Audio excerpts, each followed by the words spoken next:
మీరంతా మినిస్టర్లు కొన్ని విషయాల్లో అనుకున్నంత స్పీడ్గా వెళ్లడం లేదు.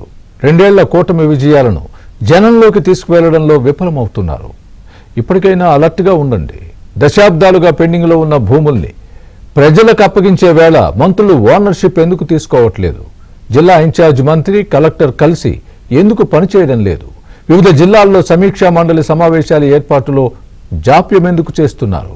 ఇలా మినిస్టర్లకు తనదైన మార్క్ క్లాస్ పీకారు ముఖ్యమంత్రి చంద్రబాబు. ప్రభుత్వ శాఖల్లో 3000 పోస్టుల భర్తీ ప్రతిపాదనలను మంత్రివర్గం ఎందుకు తిరస్కరించింది? నేత కార్మికులకు జగన్ రెడ్డి చేసిన ద్రోహమేంటి? కూటమి సర్కారు చేస్తున్న మేలేంటి?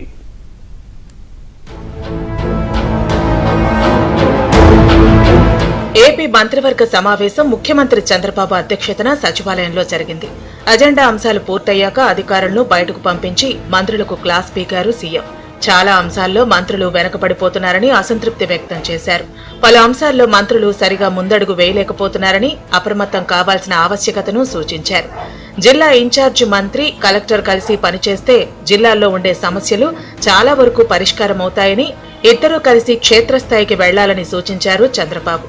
ఎస్ఐపిబిలో ఆమోదించిన ప్రాజెక్టులు జిల్లా స్థాయిలో అమలు పురోగతిపై మంత్రులు ఎందుకు సమీక్షించడం లేదని ప్రశ్నించారు సీఎం. కొన్ని జిల్లాల్లో జిల్లా సమీక్ష మండలి సమావేశాలు నెలల తరబడి ఏర్పాటు చేయలేదని నిలదీశారు.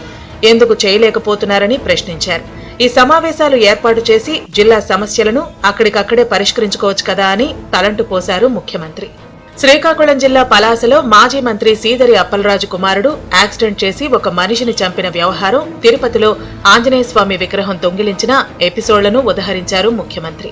ఈ 2 ఘటనల్లో సీసీటీవీ వల్ల నిందితులు దొరికిపోయారని, టెక్నాలజీ ఎంతగా ఉపయోగపడిందో అర్థమవుతోందా అంటూ క్లాస్ పీకారు.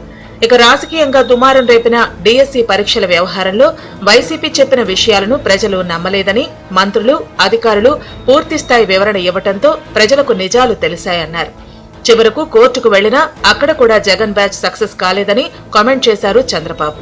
ఇప్పుడు ఢిల్లీ వెళ్లి అక్కడ నీట్ పై జరిగే ఆందోళనకు ఇక్కడ డీఎస్సీకి ముడిపెట్టాలని చూస్తున్నారని ముఖ్యమంత్రి దృష్టికి తీసుకొచ్చారు మంత్రులు. ఇటువంటి విషయాల్లో మినిస్టర్లు అప్రమత్తంగా ఉండి వాటిని వెంటనే తిప్పికొట్టాలని సూచించారు సీఎం. గోదావరి పుష్కరాలు, పోలవరం ప్రాజెక్టు ఒకే రోజు ప్రారంభిస్తే ఎలా ఉంటుందనే అంశంపై కేబినెట్ లో చర్చ జరిగినట్లు సమాచారం. పోలవరం ప్రాజెక్టు వచ్చే ఏడాది మార్చి నాటికి పూర్తవుతుందని మంత్రులకు చెప్పారు ముఖ్యమంత్రి. ప్రాజెక్టు ఓపెనింగ్, పుష్కరాల ప్రారంభాన్ని విడివిడిగా చేస్తే బావుంటుందని సూచించారు మంత్రి నిమ్మల. మరికొందరు మినిస్టర్లు మాత్రం 2 శుభప్రదమైన కార్యక్రమాలే కావడంతో ఒకే రోజు ప్రారంభిస్తే ఇంకా బావుంటుందని సలహా ఇచ్చినట్లు తెలిసింది. సమస్య ఎక్కడ తలెత్తినా ఇన్ఛార్జి మినిస్టర్లు పరిష్కరించాలని, ఇందుకు చొరవ తీసుకోవాలని అభిప్రాయపడ్డారు ముఖ్యమంత్రి. క్షేత్రస్థాయికి వెళ్లి సమస్య పరిష్కారం అయ్యేంత వరకు బాధ్యత ఇన్ఛార్జి మంత్రులదేనని స్పష్టం చేశారు. జిల్లా మంత్రులతో కూడా సమన్వయం చేసుకోవాల్సిన బాధ్యత ఇన్ఛార్జి మినిస్టర్లదేనని తేల్చి చెప్పారు.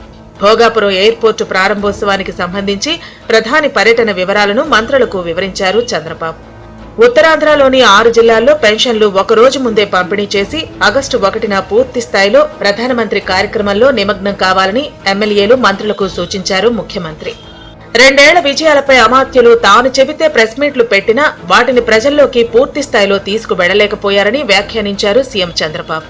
ఎన్నో ఏళ్ల నుంచి పెండింగ్ లో ఉన్న భూములను నిషేధిత జాబితా నుంచి తొలగించిన తర్వాత వాటిని ప్రజలకు అప్పగించే సమయంలో ఎందుకు ఓనర్షిప్ తీసుకోలేకపోతున్నారని ప్రశ్నించారు.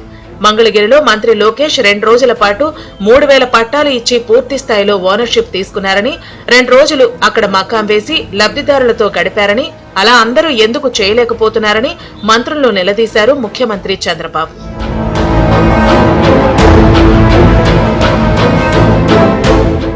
నేతన్న భరోసా పైన ఆసక్తికర చర్చ జరిగింది. అర్హులైన వారికి నేతన్న భరోసా అందేలా చూడాలన్నారు ముఖ్యమంత్రి. వైసీపీ ప్రభుత్వ హయాంలో అనర్హులకు కూడా నేతన్న భరోసా ఇచ్చారని, దీనివల్ల అర్హులకు అన్యాయం జరిగిందని చంద్రబాబు దృష్టికి తీసుకొచ్చారు మంత్రులు. నిజమైన నేతన్నలకు న్యాయం జరిగేలా చూడాలని అధికారులకు సూచించారు సీఎం. చేనేత కార్మికులకు నేతన్న భరోసా కింద 25,000 ఆర్థిక సాయానికి ఆమోదం తెలిపింది కేబినెట్. 50 ఏళ్లలోపు ఉన్న బీపీఎల్ చేనేత కుటుంబాలకు ఏటా 25,000 ఆర్థిక సాయం అందించాలని నిర్ణయించారు. వెదుళ్లపల్లిలో వినికిడి లోపం ఉన్న విద్యార్థుల కోసం ప్రభుత్వ డిగ్రీ కళాశాల ఏర్పాటుకు ఆమోదం తెలిపింది కేబినెట్. పుష్కరాలకు భద్రత, బందోబస్తు ఏర్పాట్ల కోసం 50 కోట్లు మంజూరిస్తూ గ్రీన్ సిగ్నల్ ఇచ్చింది మంత్రివర్గం. ఏపీ మార్క్ ఫెడ్ కు సెంట్రల్ బ్యాంక్ నుంచి 300 కోట్ల రుణానికి ప్రభుత్వ గ్యారంటీని ఆమోదించింది మంత్రిమండలి. దారిద్ర్య రేఖకు దిగువన ఉన్న చేనేత కార్మికులకు వయసుతో సంబంధం లేకుండా, వారి వద్ద ఉన్న మగ్గాల సంఖ్యతో నిమిత్తం లేకుండా నేతన్నల సేవలో పేరిట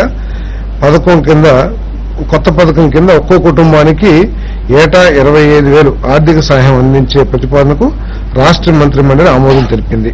మరి 2027 జూన్ జూలై నెలల్లో జరగనున్న గోదావరి పుష్కరాలని అత్యంత ప్రతిష్టాత్మకంగా ఈ ప్రభుత్వం నిర్వహించబోతా ఉంది.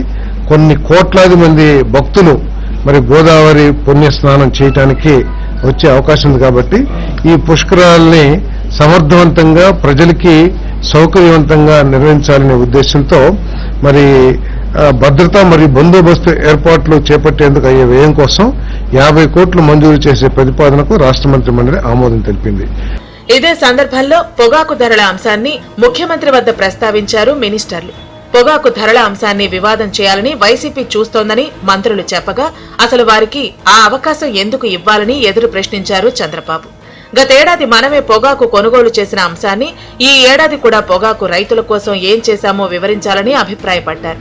పొగాకు రైతుల విషయంలో తన వద్ద 3 ప్రతిపాదనలు ఉన్నాయని కేబినెట్ దృష్టికి తీసుకొచ్చారు చంద్రబాబు. పొగాకు రైతులకు 60,000 వడ్డీ లేని రుణం ఇవ్వటం, బోర్డు నుంచి వైబిలిటీ గ్యాప్ ఫండ్ ఇవ్వటం, తక్కువ గ్రేడ్ల విషయం కూడా ఆలోచించాలనే తన అభిప్రాయాలను చెప్పుకొచ్చారు ముఖ్యమంత్రి. కేంద్ర వాణిజ్య శాఖ మంత్రిత్వ శాఖ నుంచి శుక్రవారం అధికారులు వస్తున్నారని, పొగాకు కొనుగోళ్లపై ఏం చేయాలనేది ఆలోచించి రైతులతో మాట్లాడిన తర్వాత వారికి అనుకూలంగా ప్రతిపాదనలు సిద్ధం చేయాలని సూచించారు సీఎం.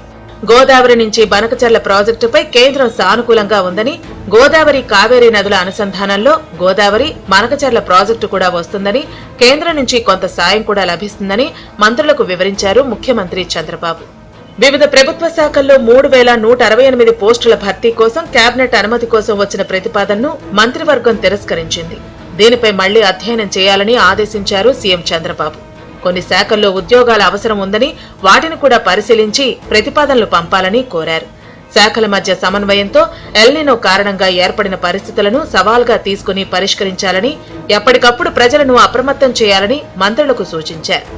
మరోవైపు విష్ణు ఉమెన్స్, చలపతి వర్సిటీలను ప్రైవేటు వర్సిటీల జాబితాలో చేర్చే అంశంపై కూడా కేబినెట్లో చర్చ జరిగింది.